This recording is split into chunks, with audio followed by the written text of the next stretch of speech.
cards are dealt the other way now, and for the last time, no more shuffling.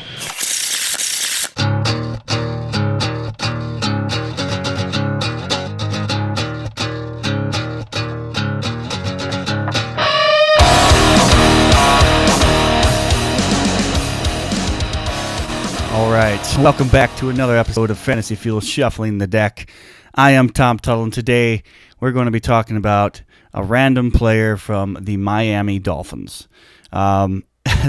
It's no secret about the Dolphins. I don't think they're going to be anything special this year, but they definitely they're going to be an NFL team.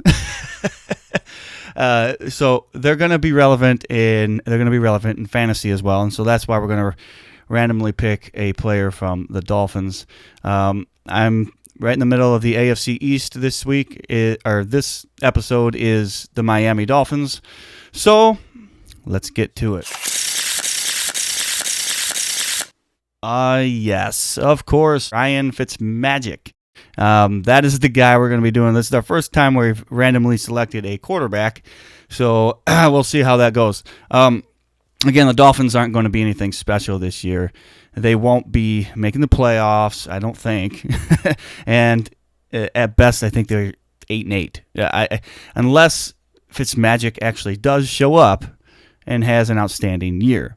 When it comes to the Dolphins and Fitzpatrick's going to make Mike Gesicki absolutely nothing. Like there's zero chance and reason for you to draft him this year.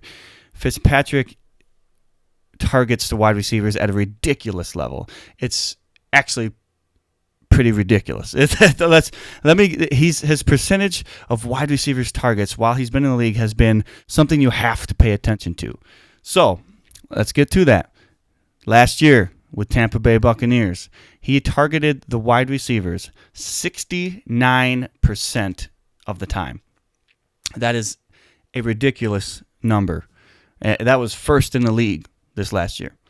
And when he was on the Jets, them 2 years, he targeted the wide receivers 71% of the time, and then the next year 74% of the time.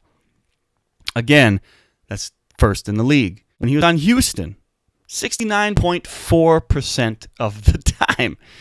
And that was actually second in the league, so there was another quarterback that targeted wide receivers more than he did that year.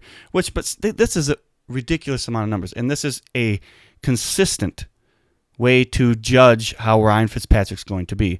Tight ends have done nothing, absolutely nothing under Fitzmagic. So I would not put any trust in Mike Gesicki this year. But that leads you to the wide receivers. The wide receivers. Now, that's a completely different story. You got Kenny Stills. All right. I would expect a pretty large, awesome year. He's going to be throwing the ball to the wide receivers. Albert Wilson. I think that's a good way to get some kind of value. Yeah, you can draft him probably later than most people will be expecting, and I think he'll have a fairly successful year given the fact that he's Albert Wilson. And now I'm going to throw one other guy out there. This one is kind of crazy.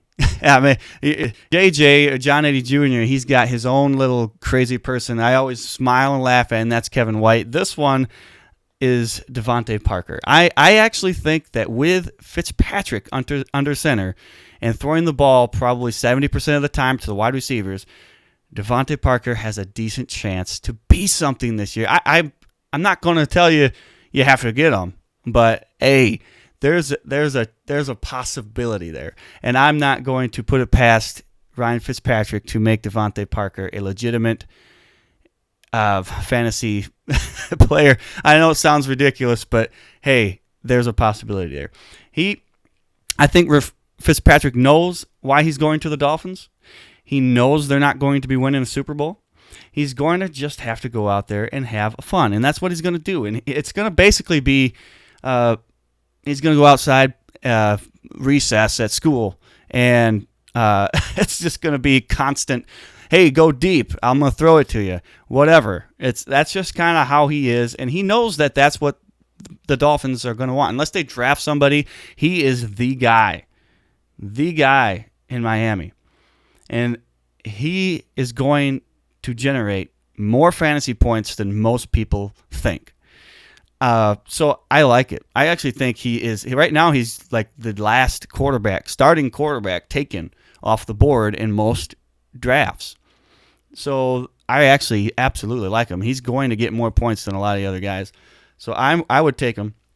And in 8 games that he played in last year, he had 2,366 yards, 17 touchdowns, and 12 interceptions. The 12 interceptions, okay, I see it. But 17 touchdowns in 8 games, that's pretty awesome.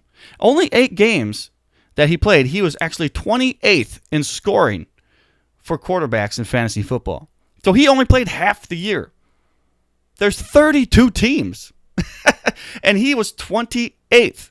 So let's put it in a little more perspective. If you sort it by average, that's when it gets pretty awesome.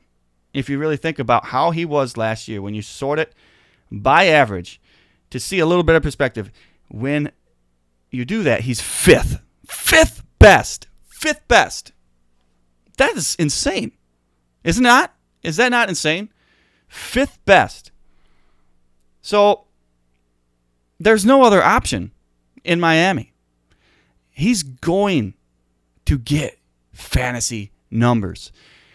I'm not saying the Dolphins are going to be good. I already said that. I think at best they're 8-8. But Fitzmagic loves to throw the ball, and that's what makes him a good fantasy quarterback.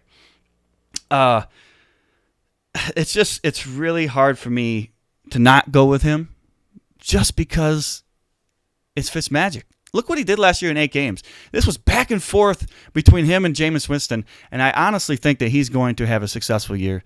I don't see any reason why you wouldn't consider him higher than what he's going. Right now, like I said, he's so low that is such a value. Such a value. You can wait.